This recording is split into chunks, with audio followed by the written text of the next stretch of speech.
nós vamos ter o início da tramitação de discussão e votação em primeiro turno, depois discussão e votação em segundo turno e depois redação final.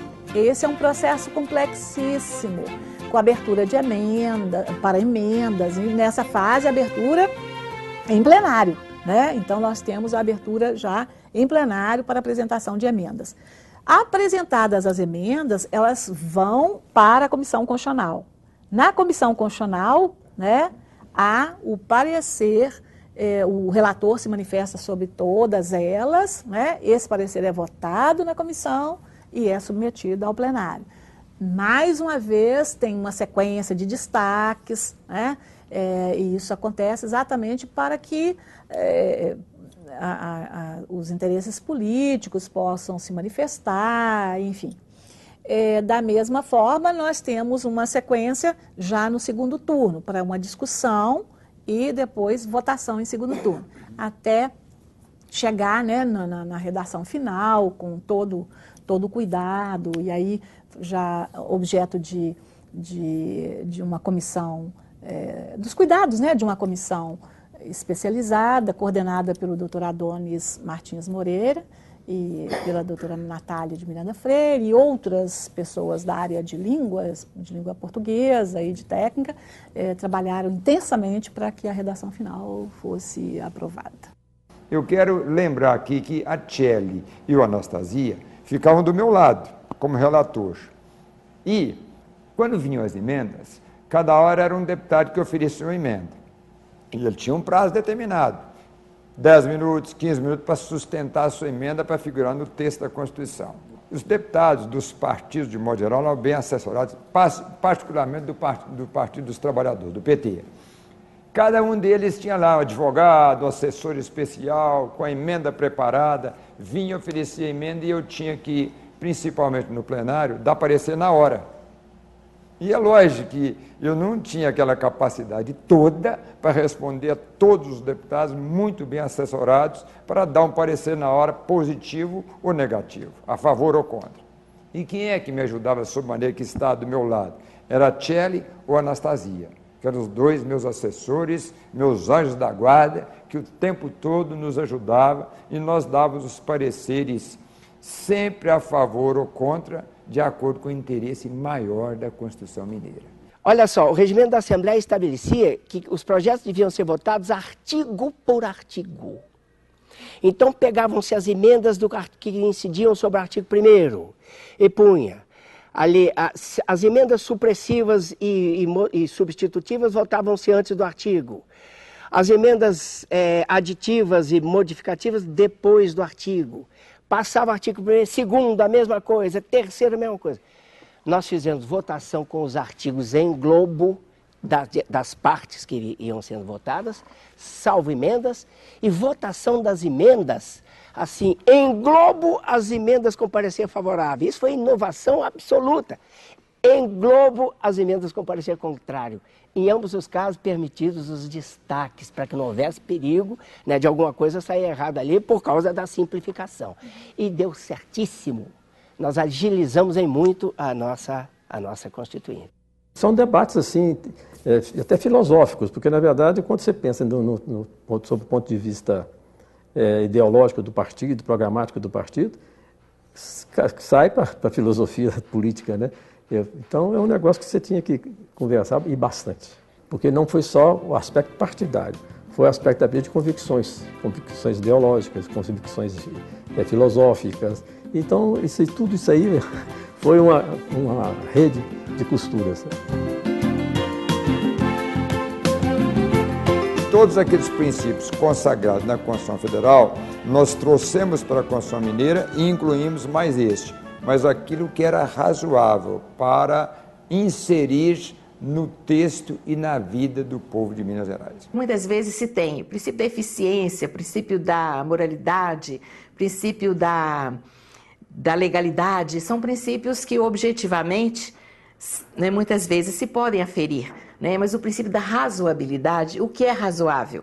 Né? Então, na verdade, o administrador público deve encontrar a justa medida, né? Quer dizer, ele deve, na aplicação de todos os outros princípios, Ele deve encontrar o razoável, quer dizer, o sensato. O povo tem direito a governo honesto e eficaz.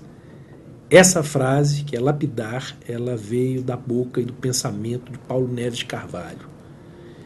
E me recordo bem do questionamento feito a ele sobre se isso não era tautológico, sobre se isso não era retórico, e ele dizia que não, que isso era essencialmente pedagógico, visceral, e que isso traduzia aquilo que era a própria alma, da Constituição Mineira, o compromisso com um governo honesto e eficaz. E por trás dessa frase, na esteira dessa frase, vem uma série de dispositivos que são próprios da nossa ordem constitucional, como aqueles atinentes ao controle direto por parte da população.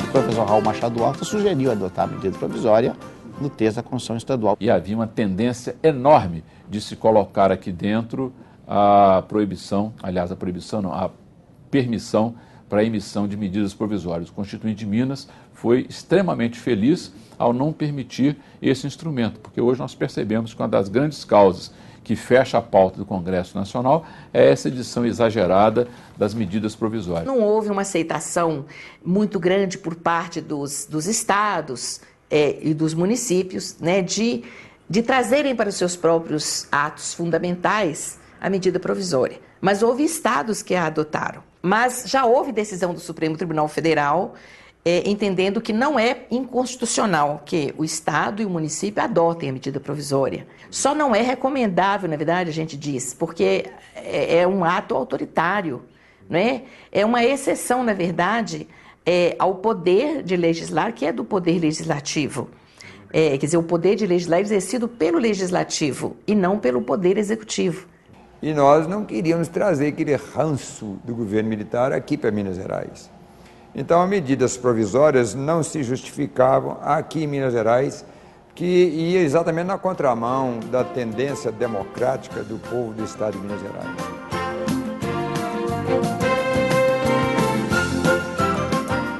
Eu acho que Minas Gerais não pode ser repartida. Se separar o Triângulo Mineiro, outras regiões vão querer também separar e transformar-se em estado. E Minas Gerais, o que vai virar? Então nós temos que mergulhar com mais profundidade nestas águas. O Triângulo chegou num nível de desenvolvimento tal que achava que se tivesse a chance de conduzir sozinho os seus destinos, seria melhor. Eu acho que fruto de um processo de proximidade e de facilidades que nós temos muito mais com São Paulo do que com Belo Horizonte. Esse movimento é um movimento que existe há mais de século, um movimento secular, e que ele é mercurial, ele emerge, acontece, depois não morre, ele hiberna, ele dorme, num outro determinado momento pode surgir. Hoje não existe esse movimento, porque eu acho que hoje nós vivemos uma fase que a palavra de ordem é você racionalizar custos na área pública. Então, hoje, você falar em criar mais um Estado com outra Assembleia e tal, isso é custo a mais. E ele estava para acontecer, e poderia ter acontecido na Constituinte. O governador de Minas, o Dr. Newton Cardoso, na época, junto com a chamada sociedade civil organizada, a bancada de Minas, eles agiram, eu acho que no tempo certo, e cortaram o movimento. Não era muito a favor também de emancipação de alguns municípios. Mas o que eu posso dizer hoje é que os municípios mineiros que se emanciparam, de um modo geral, progrediram. A gente percebe que houve esse progresso. Eu não sei, isso precisa ser estudado melhor, se os municípios que perderam os seus distritos cresceram também. Pelas normas da Constituição, tanto da Constituição Federal como da Constituição Estadual, deveria haver uma lei complementar estadual estabelecendo os requisitos para emancipação de distrito, E a lei que criaria o município seria uma lei estadual, uma lei ordinária estadual que criaria o município. Estavam reunidos moradores de uma cidade do interior que estavam na Assembleia querendo que a sua cidade fosse emancipada. E nós já tínhamos trocado ideias a respeito do assunto, e que aquele assunto não era ali o local exato e correto de ser discutido numa constituinte. Numa dessas comissões temáticas, o Nelinho estava atrás de mim, passando, e do interior vem muita gente, dos distritos que queriam ser emancipados, essa coisa toda, faziam pressão. E passando e tal, coisa, deputado e tal, comigo eles não mexiam muito porque sabiam a minha posição, que eu era contra. E talvez a minha cara não ajudasse muito, que era meio emburrado, então ninguém mexia muito comigo. Mas com o Nelinho, como era esportista, conhecidíssimo, campeão brasileiro, essa coisa toda e tal, todo mundo, Nelinho e tal, e coisa, e você vai votar com a gente? Ele falou, votar com a gente o quê? Emancipação de município? Ele falou, não, emancipação eu não vou votar de jeito nenhum. Deputado, você vai gramar uma vaia? Vai gramar uma vaia? Perguntou, quantos vocês são? Nós estávamos dentro das comissões ali, nos plenarinhos. Aí nós viemos lá na cidade, não lembro que lugar, nós viemos em 3 ônibus, tem 200 e tantas pessoas, e 100 e tantas pessoas. Foi muito pouco. Eu estou acostumado com um raio de 60 mil no Maracanã. Nas exposições transitórias, pelejou-se para colocar lá uma exposição transitória alguma coisa a respeito de emancipação de município. Que todo mundo queria emancipação de município. O deputado fazia uma força, os distritos faziam pressão e tal, o deputado ficava desesperado. O Mourão ficou desesperado, com a manhã toda perdendo tempo no plenarinho, discutindo com pressão dos colegas que queriam um artigo na disposição transitória que facultasse a emancipação de municípios dentro da Constituição. Vê se é matéria constitucional. Mas queriam porque queriam. E ele pediu que eu fosse, telefonou no gabinete e falou, cara, vem cá, você como mexeu com esse negócio de municipalismo há muito tempo, vem cá me dar uma de mão. E eu fui. Fui e gozava granjeava de certo respeito dos colegas a respeito disso. Fiquei lá elaborando, falei, vocês me dão licença, eu vou elaborar um artigo aqui e vou pensar para colocar na Constituinte. E pensei, fiquei uma meia hora pensando e redigi um esboço de um artigo a respeito da emancipação de município. Que eu pus para o pessoal leu, disse, esse está bom, e colocou lá na Constituinte. O Nelinho leu o artigo, olhou para mim e usou a expressão de atleta. Virou e falou assim, Calica, esse artigo seu aí é a verdadeira bicicleta ergométrica. Eles vão pedalar e não vão sair do lugar. Que de fato o artigo era uma embromação. Ele não ia emancipar absolutamente ninguém.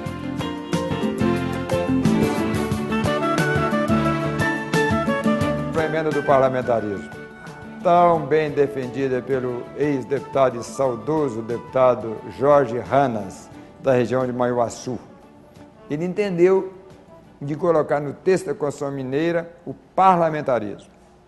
Na época, falava-se no parlamentarismo em nível federal, mas não foi aprovado. Então, se a Constituição Federal adotou o presidencialismo, nenhum Estado-membro poderia adotar o parlamentarismo. Contrariaria, sem dúvida, a Constituição Federal. Nós devemos parecer contrário. Tivemos debates históricos com o deputado Jorge Ranas, que agarrou, que estudou profundamente a questão, mas a sua emenda não foi aprovada. Sabíamos que não tinha chance. Mas pelo menos a ideia era, se não vencesse, a gente semeasse a semente aqui em Minas Gerais. O povo mineiro é um povo mais avançado politicamente, ele poderia então pegar essa bandeira do parlamentarismo e mais tarde transformar isso na Constituição Federal, fazer a mudança da Constituição através de plebiscito, do que quer que seja, e nós implantarmos o parlamentarismo no Brasil.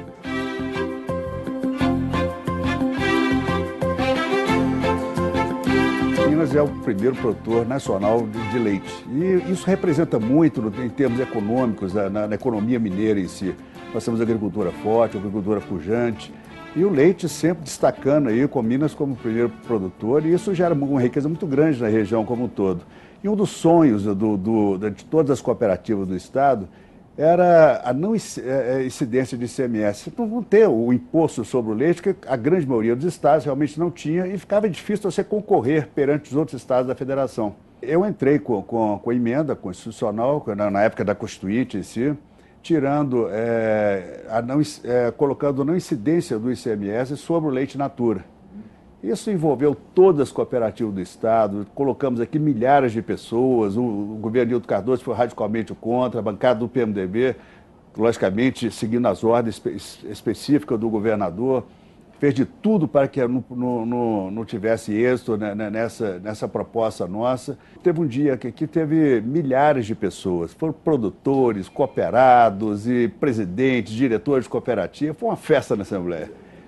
E realmente foi que na época foi encabeçada o Pereira, que era o presidente da Itambé, com o senhor Bernardes, que era da Alceng, e eles movimentaram todas as cooperativas do Estado e colocaram aqui milhares de pessoas. Foi um negócio assim vibrante, tá? E conseguimos ser aprovar essa proposta. Isso não representava nada em termos de economia para o Estado, muito pelo contrário, você podia até gerar uma economia, uma receita muito maior para o Estado, porque estimularia mais ainda a produção de leite, logicamente geraria emprego e tal.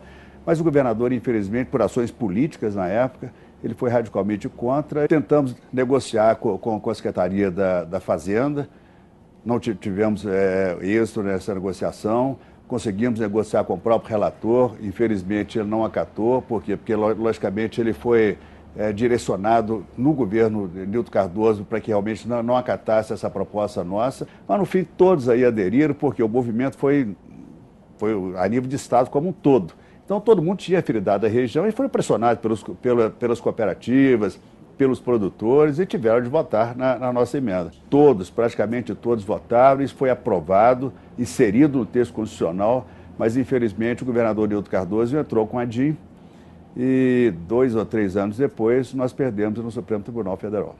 Ora, eu sou filho de produtor rural, fui criado na roça, frequentei a minha escola viajando 14 quilômetros a cavalo todos os dias.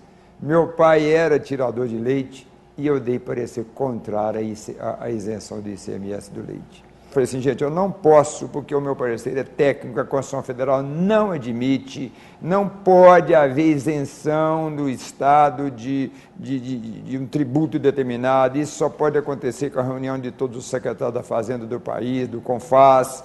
Depois que eu dei o meu parecer, eu recebi um telegrama de uma pessoa que hoje é muito minha amiga, mas na época ficou com raiva, me passou um telegrama dizendo assim, lamentava profundamente que eu, sendo filho de produtor rural, de região de produtor rural, desse um parecer contra a isenção do ICMS de leite. Eu respondi esse telegrama dizendo a esse meu amigo que eu não estava fazendo Constituição para a minha família, eu estava fazendo Constituição para o meu Estado.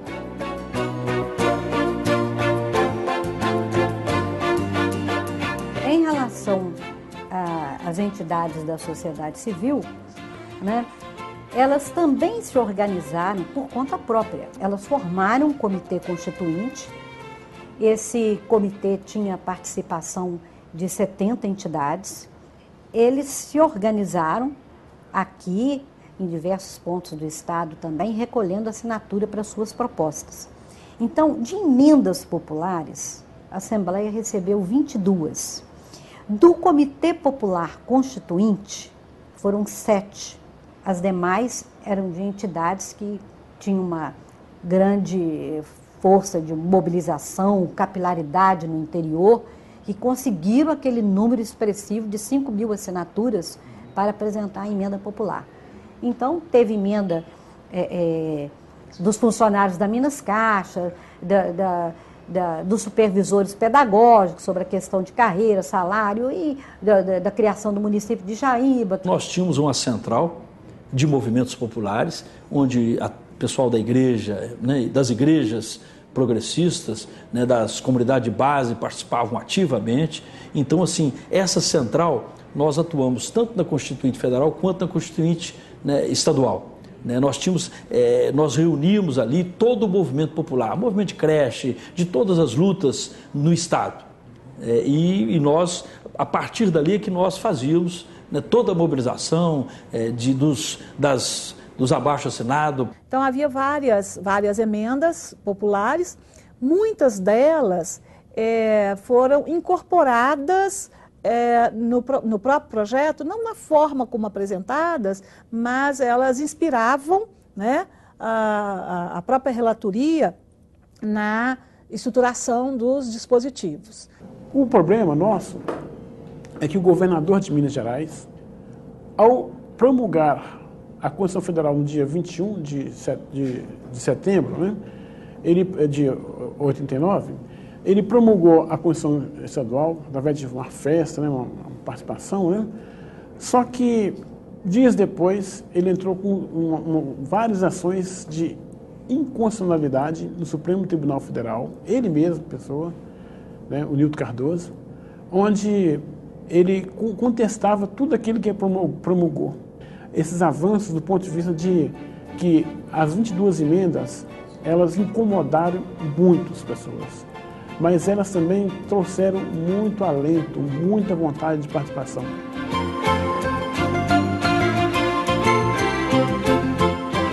Em 1989, quando a Constituição Mineira começou a ser discutida, meio ambiente tinha, digamos assim, já era um pouco mais discutido, mas ainda era muito pouco realmente. Esse símbolo de que chaminé era progresso, a derrubada de florestas, o despejo de efluentes industriais, de poluentes atmosféricos no ar ainda era muito forte e os militantes ambientalistas como nós, que protestavam e denunciavam, ainda eram muito mal vistos, tanto pelo poder público quanto pela iniciativa privada. Tem um episódio famoso, isso aí é sempre citado. Na primeira Conferência Mundial do Meio Ambiente que houve em Estocolmo, em 1972, foi o primeiro grande marco no mundo que começou a pensar, peraí, alguma coisa está acontecendo de errado, nós temos que repensar esse modelo. Aí o general Costa Cavalcante, que era então ministro do exterior da ditadura militar, foi representar o Brasil. E essa questão foi famosa porque, em determinado momento, em alto e bom tom, ele declarou que as empresas poluidoras viessem para o Brasil agradeceria a poluição e o progresso que elas trariam. Isso foi a marca da posição da ditadura militar em relação à questão ambiental. Minas Gerais foi o primeiro estado a promulgar uma lei ambiental. Essa lei ambiental já foi uma lei bem avançada, já previa a competência do Estado no que se refere a conceder licença a empreendimentos potencialmente degradadores do meio ambiente, contemplando principalmente atividades industriais. Porque a atividade industrial foi, digamos, a primeira coisa que apareceu na área ambiental para as pessoas. Por quê? Porque eram as chaminés que despejavam 60 toneladas de particulados em Patinga, em Monlevade, na cidade industrial. Então foi o primeiro avanço, a primeira mostra da questão ambiental no país. E essa lei já previa isso. Mas a lei existir foi uma coisa, ela ser aplicada é outra. Quando a Constituição foi promulgada, digamos, ela legitimou ainda mais essa lei ordinária que já existia. Nós vimos um grande avanço na história ambiental do Brasil em 1988, com o artigo 225. Eu sou professor e vou repetir, o artigo 225 da Constituição brasileira deveria ser conhecido por todos os brasileiros, todas as brasileiras deveriam ler o artigo 225 da Constituição Federal. Trata da questão do meio ambiente, é lógico. Nós avançamos muito. Por exemplo, até na questão do trato do Ministério Público Estadual em relação ao Ministério Público Federal na questão ambiental, naquela oportunidade, em 1989, nós avançamos no trato do Ministério Público, inclusive nas questões ambientais. Para dizer claramente, o Ministério Público Estadual de Minas tinha mais poder do que o Ministério Público Federal na questão ambiental, na questão florestal, em 1989. Do artigo 225, que diz que o direito ao meio ambiente equilibrado e sadio é direito e dever de todos. Todos incluem a iniciativa privada, inclui o cidadão e inclui o poder público. Quando nós nos mobilizamos junto com outras entidades para levar questões ambientais ao capítulo de meio ambiente da Constituição Estadual, felizmente nós já contávamos com muito poucos. Felizmente hoje já aumentou. mas significativos deputados que nos apoiaram nesse pleito. Esse apoio foi muito importante, tanto porque nos facilitou levar as nossas propostas, já que cabia a eles defender em plenário, que eles eram o nosso canal de entrada, participar das audiências públicas, então foi fundamental. Nós fizemos um documento, na época, assinado por todas as entidades, não somente pela ANDA, e encaminhamos através do deputado Ronaldo Vasconcelos, que foi, digamos, aquele que recebeu o documento, mas nós contávamos com o apoio constante também do então deputado Raul Messias Franco, do Nelinho, da Sandra Starling e do Nilmar Miranda. Assinaram e participaram também da elaboração, é claro. As entidades, o Grupo de Meio Ambiente da Sociedade Mineira de Engenheiros, a Associação Brasileira de Engenharia Sanitária e Ambiental, a ABS, que até hoje é uma entidade muito atuante, a Liga de Defesa, Dever de Proteção contra a Crueldade Animal, até o nosso documento também foi assinado pela Abracave, Associação Brasileira de Produtores de Carbono Vegetal, que hoje é a AMS, justamente por causa dessa questão que nós colocamos que se refere a florestas plantadas. O Grupo Bambuí de Defesa, que era um grupo que mexia só com cavernas, é a Associação Cultural e Ecológica da Lagoa do Nado, que era um pessoal que se mobilizou muito em função da criação do Parque Municipal da Lagoa do Nado hoje existente. Lógico, nós não podemos nunca esquecer da figura do Dr. Hugo Werneck, o Dr. Hugo Célio Vale, o professor Ângelo Machado, o professor Castor Cartelli, que eu estou citando aqueles que até que nos precederam. Do Grupo Bambuí, eu lembro que era o Ville Brant, que hoje é empresário, dono da Brant Meio Ambiente. Na Abracave era o Marco Aurélio Machado. Na Lagoa do Nado, Fernando Torres e o Clay Benfica, que ainda hoje são pessoas atuantes aqui em Minas Gerais. A professora Edna Cardoso, que era da Liga de Proteção e Prevenção contra a Crueldade Animal. Nós começamos a discutir muito a questão, por exemplo, de recursos hídricos, e havia uma determinação federal de que o Estado que trabalhasse adequadamente com a questão de recursos hídricos poderia receber ou deveria receber os chamados royalties, que hoje são os royalties muito mais na área do petróleo, mas embora quando se constrói uma usina hidrelétrica, o município que tem a sua área ocupada pela bacia, onde se concentra a água, ele acaba recebendo a compensação por essa questão também. Minas Gerais é o maior estado reflorestador. Já naquela época, nós defendíamos uma posição que até hoje a discordância já era bem avançada, de que os reflorestamentos eram e são necessários para a produção de madeira, já que a nossa cidade não vive sem madeira, e que isso era fundamental, inclusive, para diminuir a pressão sobre as florestas nativas. Então, a Constituição, de certa forma, refletiu isso, dando competência e dever do Estado de regular o plantio de florestas industriais, de maneira que elas atendessem à demanda econômica da sociedade, através das empresas, através dos inúmeros consumos de madeira, inclusive para uso doméstico, mas, ao mesmo tempo, preservando os nossos ecossistemas. Lembro de reuniões, aí foram mais restritas, foi para a preservação do patrimônio espeleológico, arqueológico e paleontológico no Estado. Quer dizer, foi quase que uma coisa natural, aí houve... A gente queria determinar mais, mas ficou mais genérico. Isso foi bom, porque aí é que entram depois, não é? A criação de parques, etc. Mas conseguimos, inclusive, a discussão daqui se tornou nacional, e ainda que a Constituição Estadual foi posterior à federal, mas a discussão de grutas e de cavidades e de arqueologia e paleontologia feita aqui em Minas influenciou também lá, que havia deputados federais que levavam, etc. Não é?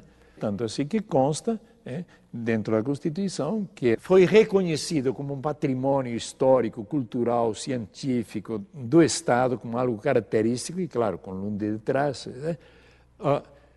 grutas, cavidades naturais, todo o patrimônio arqueológico e espeleológico e paleontológico do Estado. Nós colocamos um artigo na Constituição Mineira que fala que toda empresa que lança os seus afluentes em nossas águas, nas águas correntes de Minas Gerais, todas aquelas empresas eram obrigadas a captar a água do seu uso abaixo do local onde lançavam os seus efluentes. E isso faltou fiscalização na época, mas o texto era extraordinário para evitar a poluição.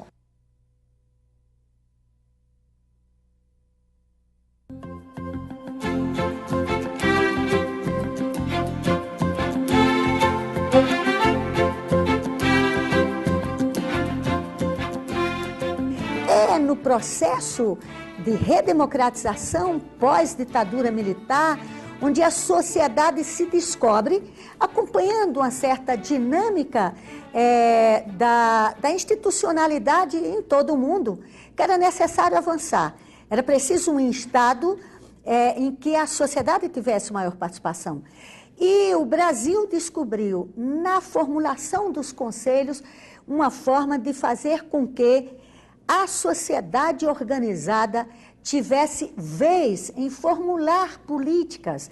E aqui em Minas, na Constituinte de Mineira, a grande conquista foi o Conselho relativo aos direitos da criança e do adolescente. Formou-se um grande movimento para que se assegurasse na Constituição Federal um artigo específico para a criança e adolescente, que ele não ficasse dentro do título da família, só do título da assistência, mas que tivesse um específico para a criança e adolescente.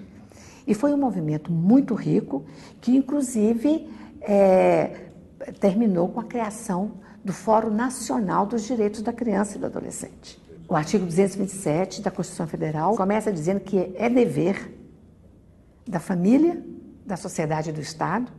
Então, ele já começa a trazer, né, a responsabilidade para os vários entes, né, dizendo que eles são os responsáveis por assegurar, com absoluta prioridade, por isso que nós lutamos hoje para a questão da prioridade absoluta da criança e do adolescente, em todos os níveis, né, assegurar os direitos. E aí elenca os direitos: família, educação, saúde, alimentação, né? E vem a convivência familiar e comunitária, além de colocá-los a salvo de toda forma de negligência, crueldade, né? Então, quer dizer, isso foi um ganho. E aí veio também, dentro dessa discussão, assegurar a questão do trabalho, que não poderia ter mais o trabalho com meninos abaixo de 14 anos, porque no princípio foi 14 anos, depois que mudou para 16 anos, certo? E também a questão do adolescente autor de ato infracional, tratando da inimputabilidade a partir até os 18 anos. Assim que foi aprovada a Constituição Federal, aí nós já sabíamos, olha, agora o movimento é nos estados. Então, enquanto já estava na discussão da Constituição estadual, já estava também em discussão o Estatuto, sabe? A redação do Estatuto, o que deveria aparecer no Estatuto da Criança e do Adolescente, né? Como regulamentar aquilo que estava no artigo 227. Em 90 que foi aprovado o Estatuto. Mas em 89 ele já estava também no processo de discussão. Ajudou também muito foi o Comitê Popular Constituinte, que eu me lembro que nos apoiou assim muito mesmo, que a gente quase que constituiu o nosso QG, vamos dizer assim, né, no gabinete, foi o deputado Nilmário Miranda. Como nós havíamos apresentado, então, as emendas ao anteprojeto, então aí era o momento de nós aguardarmos, ver o que sairia no anteprojeto. Uns pontos básicos que nós, por exemplo, que nós queríamos assegurar, era que o artigo 204 da Constituição Federal, em que diz que a política da assistência social, depois do Estatuto também se encaixa dentro desse Estatuto, que as políticas elas seriam feitas através da descentralização político-administrativa e da participação popular. Se estava assegurado a questão da creche, né? Aí depois nós vimos que na educação tinha a proposta da educação integral, nós assumimos isso, nós temos que lutar por isso. A questão do Conselho Estadual da Criança e do Adolescente, para que já ficasse assegurado em lei. O artigo 227, ele foi muito claro, dizendo que era dever da família, da sociedade, do Estado, assegurar, com absoluta prioridade, os direitos. E aí, quando veio o projeto, nós verificamos que o absoluta não estava contido, né? E nós achávamos que era importante. Não era uma prioridade a mais, era ser absoluta mesmo prioridade. Aí a gente, através de deputado, a gente entrou com a proposta de emenda, né, a isso. Mas nós perdemos. A Constituição estadual, ela não aparece a palavra absoluta, ela aparece prioridade. Uma outra discussão também que nós vimos, quando nós apresentamos a questão do conselho, da criação do Conselho Estadual da Criança e Adolescente. Por quê? Isso já estava lá no Estatuto, a criação dos conselhos. No Estatuto da Criança e do Adolescente. Então, já tinha lá a proposta da criação dos conselhos. Né? Então, nós vamos assegurar já na lei, porque aí já fica claro, pronto, já está ali né, a criação do Conselho da Criança e do Adolescente. Seria uma instância, né, da sociedade civil e do governo, portanto, uma instância paritária, metade da sociedade civil e metade do governo, né, para discutir, para deliberar e definir a política para a criança e adolescente no Estado. E controlar as ações também. Então, quer dizer, não bastava, isso vem da Constituição Federal, não bastava deliberar a política, é preciso controlar as ações.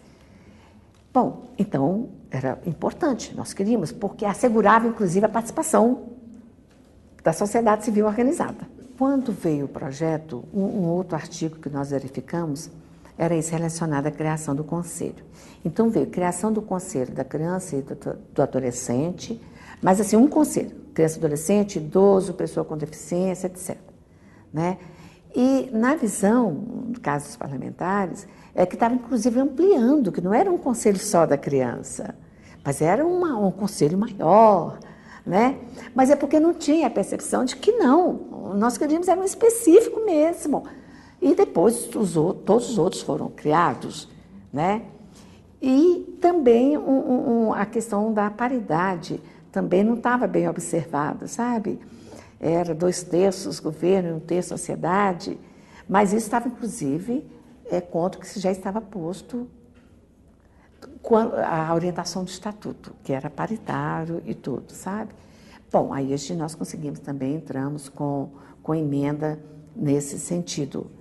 E esse aí nós conseguimos, né? Apareceu, aí veio depois o Conselho da Pessoa de Deficiência, aí até outros conselhos também depois foram.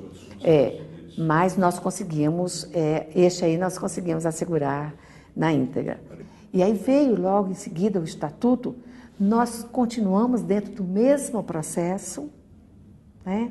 E depois nós continuamos dentro do mesmo processo para a implantação do Estatuto da Criança e do Adolescente, né, que é resultado de toda essa discussão que nós estamos falando aqui.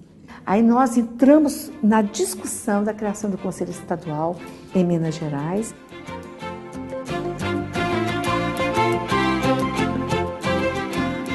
Um pomo de discórdia aqui dentro, né? Que era a questão que se chamava, entre aspas, o PT chamava, né? E a própria UTE chamava de eleição para diretor de escola.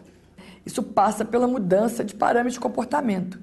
E um dos comportamentos vigentes, e aqueles deputados mais conservadores, menos progressistas, eles queriam manter a prerrogativa de nomear todo mundo nos municípios. Eles queriam nomear o delegado, queriam, se dependesse deles, até o cabo, né, que ia tomar conta da cidade.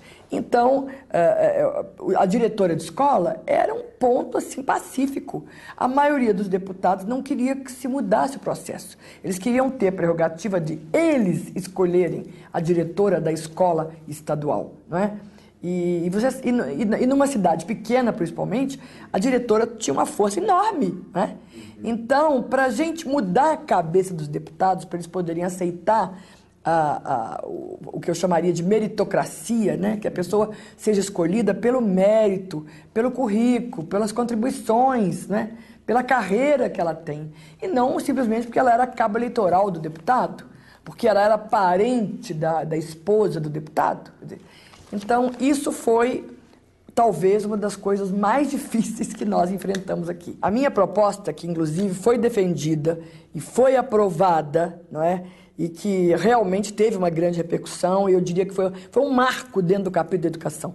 A gente defendia a seleção competitiva interna para o exercício do cargo comissionado, porque era um cargo comissionado, né, de diretor e vice-diretor também, né, da escola pública, para o período fixado em lei, prestigiadas na apuração objetiva do mérito, olha a palavra aí, do mérito dos candidatos. Aí sim a gente ia ver a experiência profissional, a habilitação legal, a titulação, a aptidão para liderança e a capacidade de gerenciamento da escola na forma da lei. Porque também se a gente não pusesse tudo e passasse uma coisa tipo genérica, eleição para diretor, qualquer pessoa que quiser tentar pode, de repente, sem nenhum, não tô aqui diminuindo, mas a cantineira ia querer ser candidata, não é? A especialista ia querer ser candidata, o pai de aluno ia querer ser candidato se ele fosse atuante dentro da escola. E nós achávamos que isso não era bom para o processo educacional. Então, é claro que a gente tem que aceitar os pontos de vista divergentes, mas eu creio que foi uma grande vitória nossa, do capítulo de educação, conseguir colocar isso na Constituição Mineira. Que, quer dizer, como diz, nada mais foi como antes do quartel de Abrantes, né? A partir daí, com essa mudança, mudam outras coisas, né? É um processo que não tem retorno, né? Foi, não volta mais.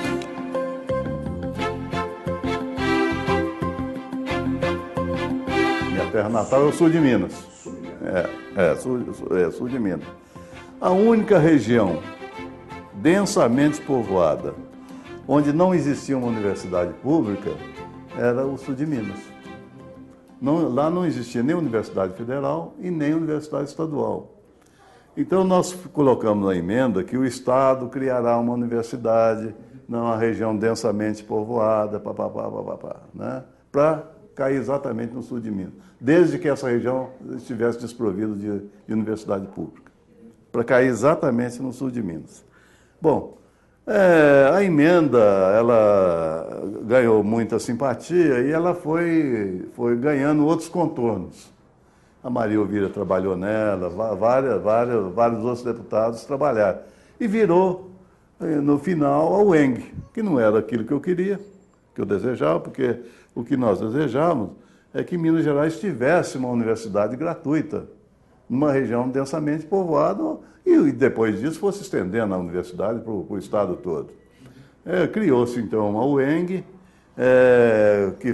que absorveu algumas entidades aí do estado todo, mas que no fim virou um ensino pago. Eu queria que a universidade se transformasse numa universidade gratuita. A universidade, então, que ganhou corpo com ela foi a Unimontes, porque ela virou uma universidade gratuita, uma bela universidade, os seus cursos hoje são aí espalhados pelo norte de Minas todos, mas a região que eu queria atingir não foi atingida, que era o sul de Minas, né? Porque Juiz de Fora tinha Universidade Federal, aqui tinha Universidade Federal, Viçosa tinha a sua Universidade Federal, o Triângulo Mineiro tinha a sua Universidade Federal, apenas o sul de Minas não tinha Universidade Federal. Bem, a UENG, infelizmente, não se tornou naquilo que a gente queria que ela se tornasse, que é uma universidade aí espalhada por todo o estado, né, pulverizada, com vários campos, né, e a única entidade, assim, vamos dizer, vencedora foi a Unimontes. Ela, sim, conseguiu se firmar lá no norte de Minas. E graças ao trabalho, não só dos parlamentares de lá, como também muito trabalho dos regionais. Parecia muito mais uma coisa para atrair voto do que uma realidade. Num projeto vinha, vamos criar. E daí? Qual era o orçamento? Onde ia se localizar? Qual a estrutura? Quem ia pagar? Quem ia financiar? Quais professores? Ia ter concurso? Não ia ter concurso? Não se sabia nada. Como estava ali as vésperas de ter voto de 16 anos, e eu como menina interiorana que fui, sei o que é o sonho da mocidade, dos pais e dos rapazes e moças que têm que demandar Belo Horizonte ou outras cidades perto para poder estudarem, né? Ficava até dividida diante dessa questão de ser ou não ser a favor da Universidade Estadual de Minas Gerais. Eu não estava contra a universidade, eu estava com medo de ser um factoide. Tinha muito a disputa com o sindicato dos donos de escolas particulares, né? No sentido de oferecer o preço que a pessoa teria que pagar, e tinha muita exclusão até mesmo da oferta de ensino, e esses donos de escolas particulares tinham subsídios, tinha apoio poupudo do governo estadual para fazer sua política. Então, assim, com a criação da UENG e da Unimontes, praticamente selou aí a necessidade de que todos os parques tecnológicos, todas as ofertas de ensino superior pudessem ser responsabilidade do Estado, como está escrito na Carta Federal. Então, o Estado cumpriu esse legado, ou seja, passou a ofertar serviço público na área do ensino superior.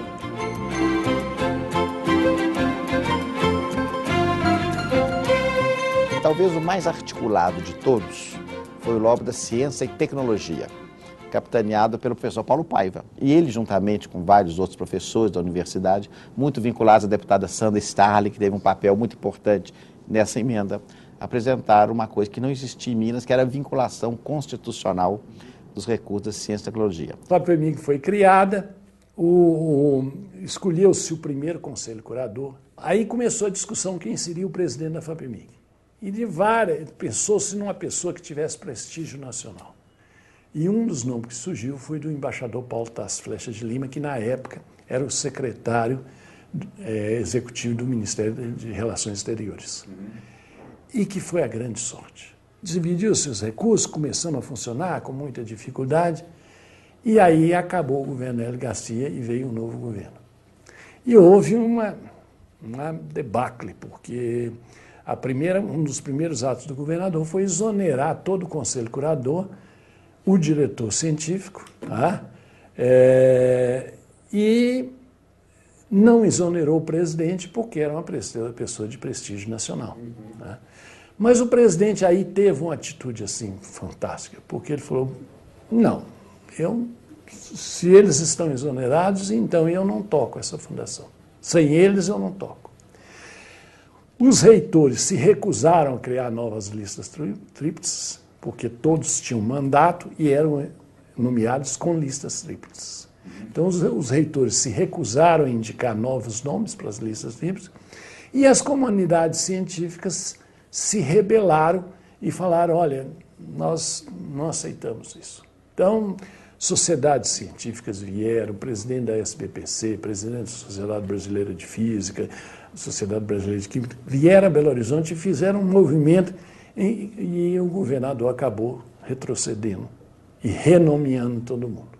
Mas esse fato é importante para justificar por que nós entramos de peito aberto na história da Constituinte Mineira. É que nós percebemos que com todos os cuidados que nós tivemos ao montar a instituição, dando mandato às pessoas,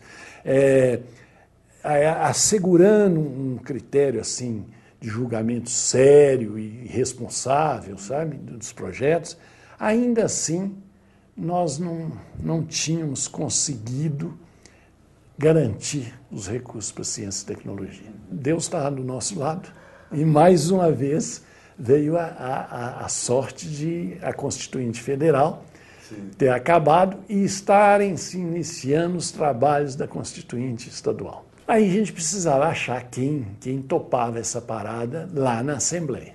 E, por sorte, a professora Sandra Starling, entendeu?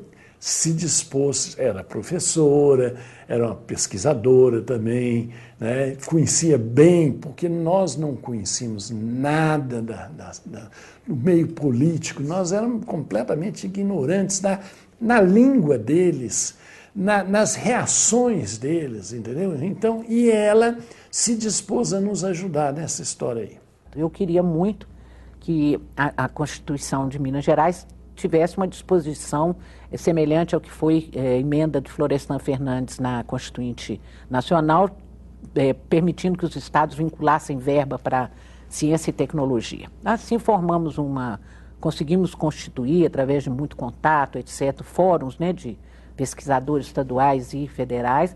No início foi uma briga entre eles, porque começa todo mundo, quem tem pouco dinheiro tende a brigar, né, pelo um pouco mais que venha, mas depois funcionou às mil maravilhas, produzimos um texto maravilhoso, 3,5% de destinação orçamentária para a FAPEMIG, Fundação de Amparo à Pesquisa do Estado de Minas Gerais, e 2/3 dessa verba deveria ser aplicado no sistema estadual e 1/3 no sistema federal de pesquisa. E para que isso passasse, então, o meu lema era assim: não quero saber quem é o pai da criança. A criança tem que nascer. A criança que está viva, forte, bonita, tem que nascer. Então eu não assinei nada. Tudo era feito lá no meu gabinete. Um outro problema complicado é que nós tínhamos que convencer os deputados. E o cientista, ele é incapaz de perceber que o mundo não é o mundo da ciência e da tecnologia. A língua dele é uma língua complicada, difícil de ser compreendida. E então aquilo, o cientista ia na Assembleia, conversar com o deputado, ele começava a falar, daí 5 minutos o deputado começava a bocejar. Né? Por outro lado, os deputados também não conseguiram compreender a nossa ignorância em assuntos políticos.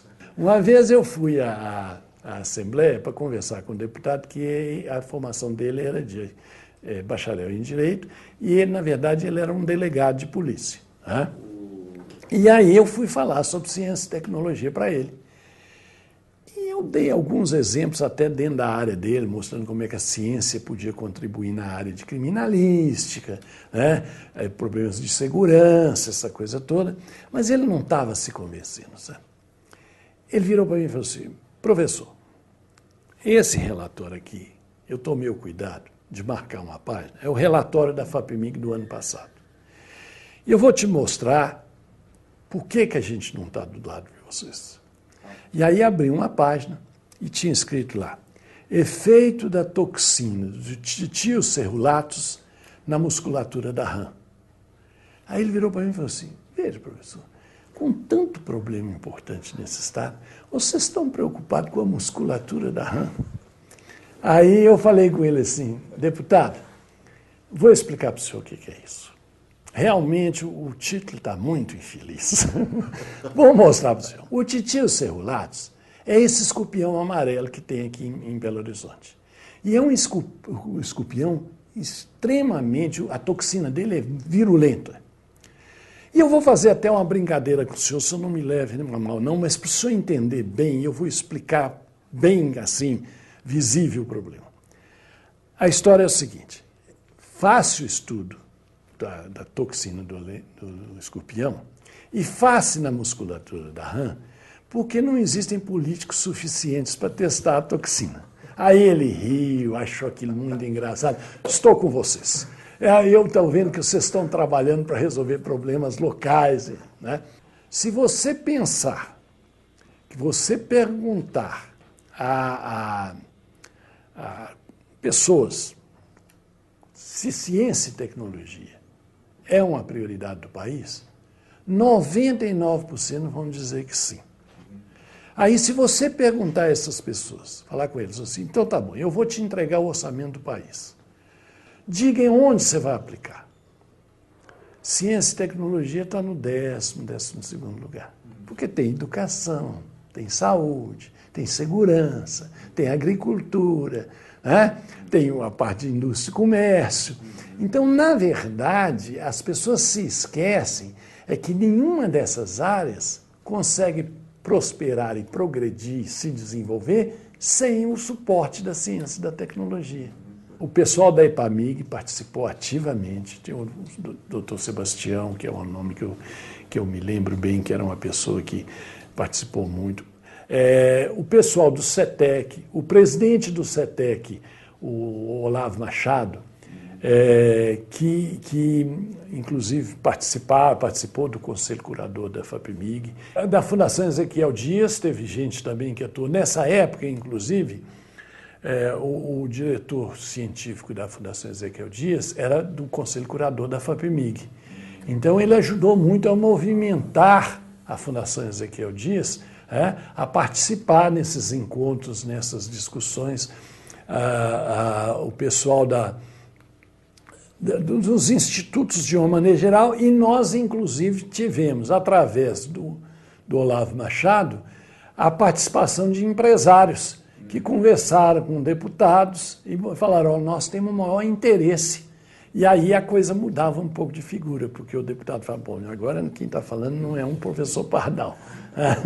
O assessor do deputado José Bonifácio Mourão, que era o relator da Assembleia, era o professor Antônio Augusto Anastasia, que nos ajudou assim imensamente na história, porque ele era muito jovem, mas já era uma pessoa assim, conhecedora de direito constitucional com profundidade e que resolveu certos problemas que nós tínhamos.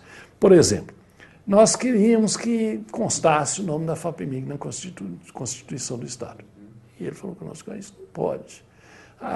A Constituição, ela não consta nome de instituições. Ela dá a regra geral, os comandos, mas aí nós insistindo com ele que precisava ter, porque se não tivesse, depois o recurso podia ser diluído entre outras instituições e não atenderia o destino. Até que ele achou uma solução que resolveu o problema, é que ele colocou nas disposições transitórias um artigo 294 das disposições transitórias que dizia que os artigos previsto no capítulo de Ciência e Tecnologia, os recursos seriam alocados através da Fundação de Amparo à Pesquisa do Estado de Minas Gerais. E isso nos salvou, assim, porque várias vezes depois da Constituinte pronta, tentou-se distribuir o recurso da FAPEMIG por outras instituições. A Constituinte, ela teve uma visão de futuro, né? E os deputados colaboraram muito com essa visão de futuro, porque à medida que a gente ia conversando, eles iam se convencendo e vendo, e aí houve assim um negócio, uma empatia, começou a ter uma empatia, eles começaram a nos tratar assim como pessoas normais, não eram mais aqueles né, cientistas loucos, né? E nós começamos a ver as dificuldades que a Assembleia tinha, porque era formada de representantes do povo. E ali é uma mescla do povo. Então nós tínhamos que aprender a falar com o povo, através dos deputados. E isso foi uma conquista, viu?